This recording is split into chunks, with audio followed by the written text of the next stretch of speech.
করব একটি কবিতা। কবিতাটির নাম 16ই ডিসেম্বর।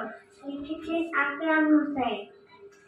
দেশের তরে জীবন দিয়ে আনলো যারা সুখ, তাদের ত্যাগে ফিরে পেলাম হাসি ভরা। তারা জাতির সূর্য সন্তান, তারাই ছিল বীর, জয় ছিনিয়ে ফিরল ঘরে উঁচু করে শির।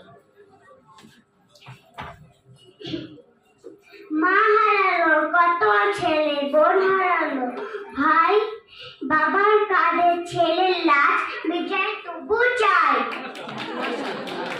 হারা হাজার মানুষ খেতে পায়নি ভাত, এই বুঝি হাই মারলো গুলি বয়ে কাতে রাত। ভয়ে শঙ্কা পায় পিছে উঠলো জেগে জাতি, ডিসেম্বরে জ্বালিয়েছিল